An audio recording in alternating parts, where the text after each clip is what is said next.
Next up, we have Brian Trembath, and Brian is a special collections librarian at the Denver Library, a good guy and a Beat scholar, and he's going to read a short extract from Neal's first third. Brian, you out there?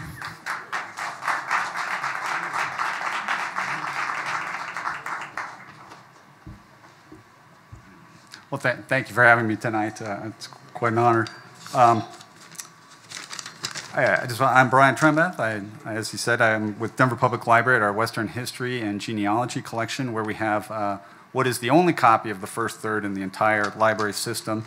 It is not a book that lasts very long on the shelves. The passage I'm going to read to you is from the first third. Starts out a little preface. 1933, when Neal's about 7 years old, he goes to see a film version of The Count of Monte Cristo, probably at a movie theater on Curtis Street, where there was quite a concentration of them at the time. And he's quite taken with the film.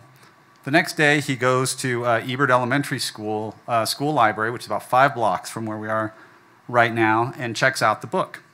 Again, he loves the book. He takes it with him everywhere.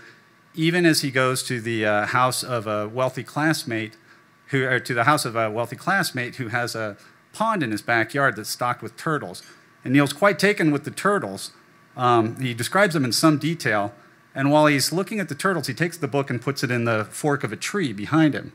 He looks at the turtles, and then when he turns around to get the book, it's gone. He's sure the friend has taken it. The friend denies it. He presses him. He tries to get his dad to help him get the book back, to no avail. And this matters because he's on the hook now for the entire cost of the book, which in 1933 was about $1.68, which in today's dollars is about $30. So quite a bit of money for 7-year-old Neal. And he never really gives up looking for the book. About 3 years later, he's walking with his brother Jimmy by that same house. And so it's about 1937. He's 10 years old. And that's where we start. It came about that one day I happened to be walking through the alley behind the boy's house, and with me was my youngest brother, Jimmy. Included in his sadisms was a generous amount of hatred for animals that had first been formed by close imitation of his idol brother, Ralph. Now, at 14 years, Jim's aggressive actions were developed far beyond Ralphie's idle pastime of flushing kittens down the toilet and had grown into a genuine flair for real violence.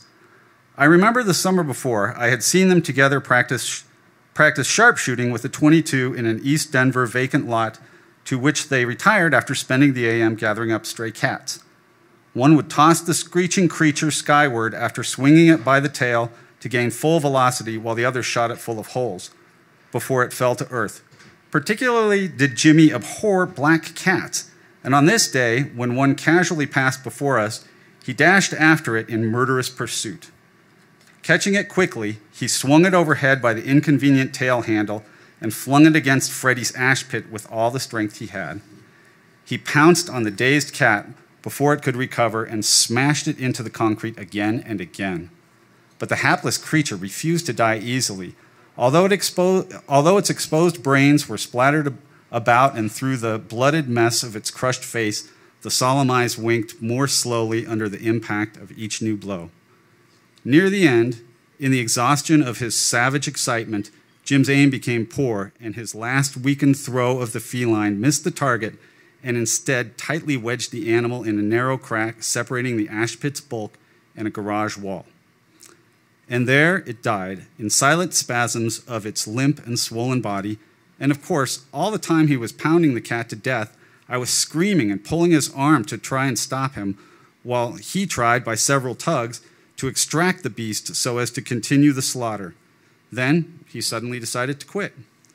As he stepped back in thwarted anger to muster strength and regain his wits, I gazed in tearful fright at the twitching carcass and morbidly watched the gore stream through its battered flesh. It poured off the black fur in free-falling drops and made rivulets that coursed down the rust-colored bricks.